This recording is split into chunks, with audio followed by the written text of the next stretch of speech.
we just watched I Saw the TV Glow, the newest movie from Jane Schoenbrunn, and this is a doozy. So we'll have a lot to say in just a second. I know this might sound crazy. I don't want to alarm you. Do you remember a TV show we used to watch together? It was called The Big Bake? Let's all go to the lobby. Let's all go to the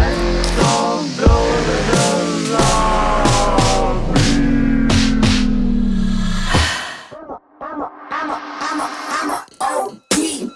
Know that they ride or die. I keep boys by my side.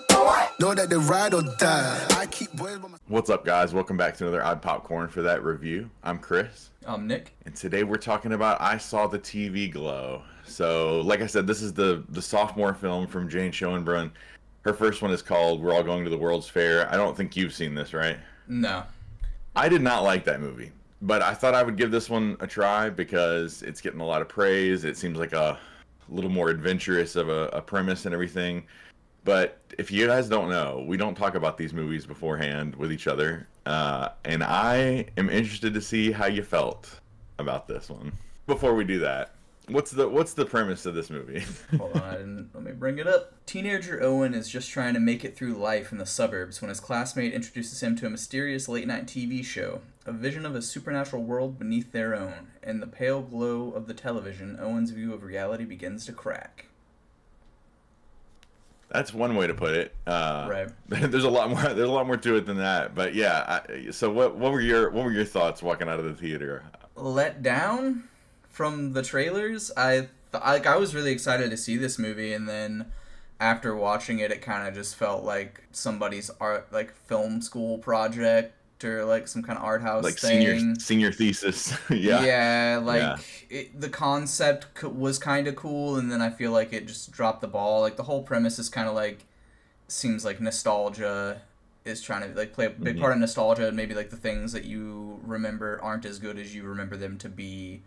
And there's a big monologue in the movie where she's like basically saying, I was 20, then I was 21, then I was 22. It's like, yeah, that's kind of how life goes. It kind of just keeps passing you by sometimes. Yeah, I kind of didn't like it overall. I wish I would have seen more of the actual Pink Opaque, which was the TV show, which I was hoping. And they kind of, like an hour in, they kind of start to, I thought it was going to pick up a little bit and get a little bit better, and it kind of just fell off again for me. And there's one scene that really kind of took me out of it where they're on the bleachers talking to each other. It felt like it was straight out of Napoleon Dynamite or something to me.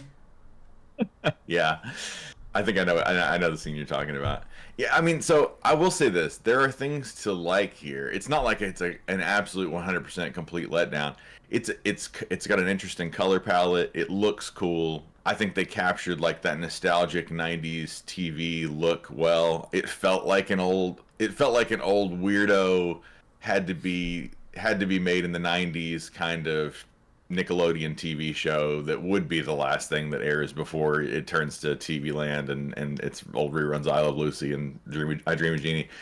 It felt like that. And it was reminding me of a bunch of things. Some of these might not even ring a bell to anybody, but it was reminding me a little bit of Pete and Pete. It was reminding me a little bit of like the Mystery Files of Shelby Woo or The Secret World of Alex Mack. It reminded me a little bit of Ghost Rider. It reminded me a little bit of, this is a real weird one, but Erie, Indiana, or like Goosebumps or something. Or even I was even getting moments that were reminding me of like, Are You Afraid of the Dark? There was a lot of references in this that felt like, and actually Danny Tamborelli from Pete and Pete is a cameo in this movie. Right. I'm actually not sure where he was. I just saw that after the fact, so I'd have to. It was another scene that didn't make sense where the character walks out of his house and two dudes are just standing there staring at him. I think he was one of those guys. Okay. But I think it's creative. It's unique. It doesn't remind me of any other movie exactly. It doesn't feel like it's copying anything. But the problem, unfortunately, is it feels like it was made by the same person who did We're All Going to the World's Fair, and that there's something about that style that I just don't think I'm on the same wavelength with. And the dialogue is very spaced out. The pacing is very slow. It's kind of a sleepy little movie. And then there's like really good music in it, but it kind of interrupts the pacing and flow of the movie where it's like at some points we're just watching a sleepy little concert, Man, and then like you say there was you know. good music, but there was one song I absolutely hated, which was that Which like the goth girl that comes out and it's just screaming into the microphone, like not even words. okay, that was hard to watch, but like the Yeah. Phoebe Bridgers stuff was great. Yeah. I think Alex G is heavily featured in it, so there's music that's good. It did also simultaneously, even though I liked it, it was kind of messing with the pacing for me, and just the pacing of the movie on the whole. To me, it felt like a 2.5 hour movie. Yeah. And it's not. It's about an hour. It's 100 minutes long, but it's paced in such a sleepy way. It was kind of like I kind of felt like I was being hypnotized or something. And everybody is and- like very monotone when they speak. I know I'm monotone, but like it's kind of hard to watch when everybody in the movie is. yeah, and the way specifically the main character Owen talks is very like he's raised the register of his voice to a higher pitch, and it's very quiet and shy and spaced out, long pauses in between, and it just didn't. Gosh, I was really wanting this to work for me more Me than too. it did. I was really looking forward to this movie, and it just doesn't really work. But like I said, unique, creative. There's a lot to like. People seem to be loving this movie, and I'm jealous of the people that work for in that level. And I'll probably give it a rewatch just because of the hype that this is getting. Maybe it needs a rewatch.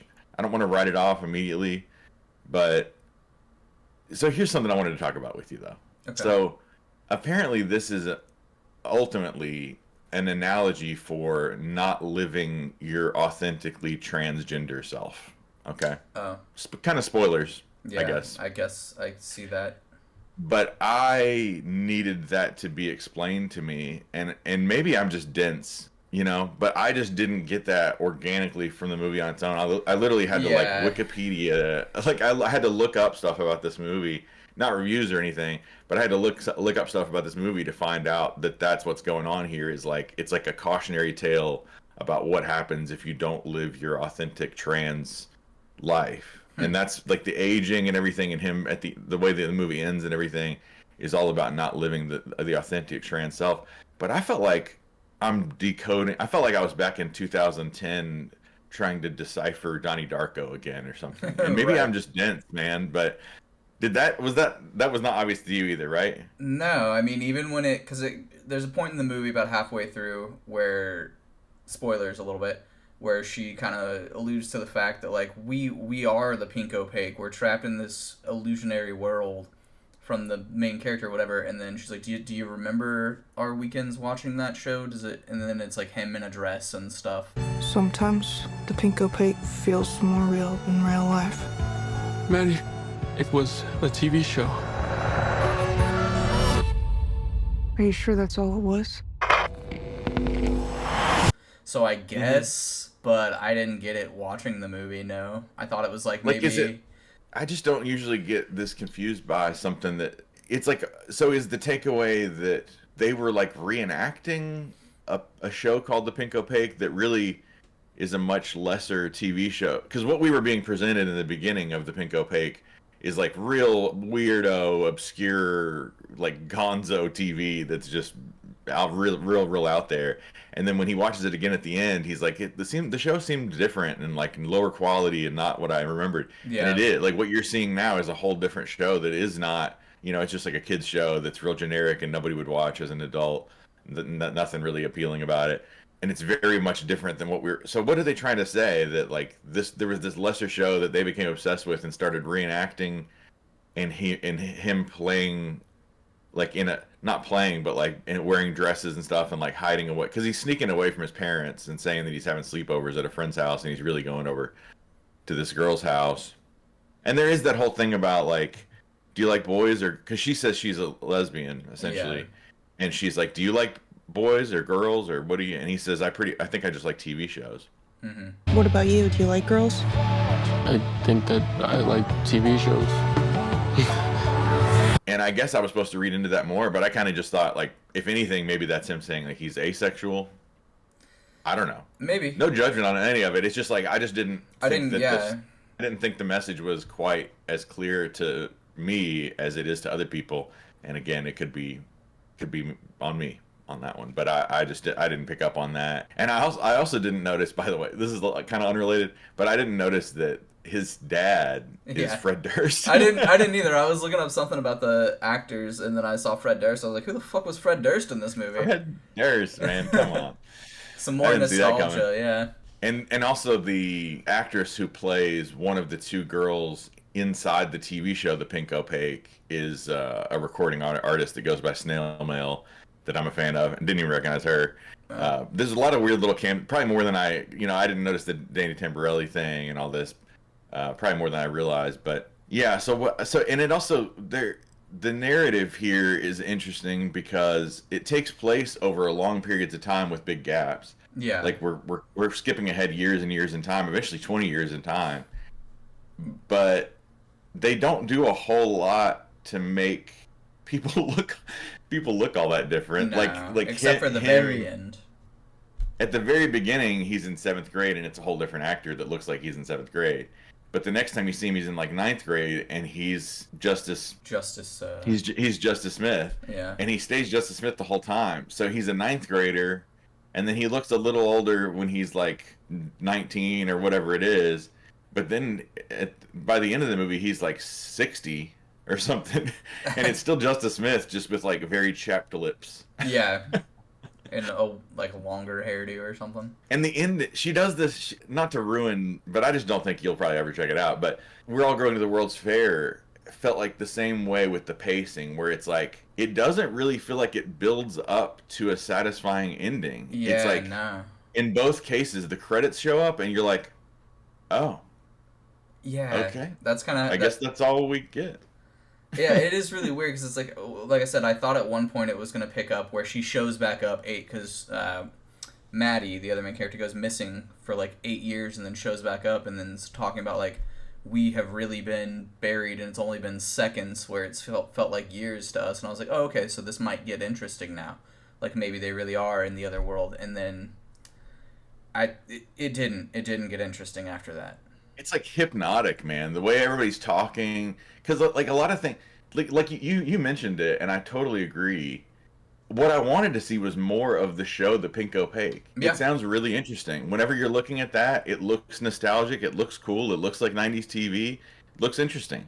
More of that, please, because what we actually got is people explaining to us what this show that sounds very cool is like, and then I don't get to see it. Right. So that was frustrating for me because that was the best parts of this movie were inside of that show, and then you don't get to see enough of it, and then it's over. Yeah. On that note, what do you think you would give it? I almost, for the first time ever, want to like hold off on giving it a score, but I'm not gonna do that. I'm gonna say 4.5 out of 10. Yeah. I'm going to say... What about you? I was around there, but I'm probably going to go a little bit lower and say 3.5. Because, I mean, there were definitely points during this movie where I was like, I kind of just want to leave. It's not capturing my attention, but I'd have to watch the whole thing. So, but this is one of the only movies where I've been like, I could walk out of this and be fine. Yeah, unfortunately, man, what a bummer about it. Yeah. If you guys haven't subscribed already, we'd love to have you. Hit like below on this channel. It helps us get seen by more people and helps this channel grow. And yeah, we look forward to seeing you in the next one, guys. Appreciate you watching. Thanks. We'll see you. I'm a OG boy. Know that they ride or die. I keep boys by my seat, boy. Know that they ride or die.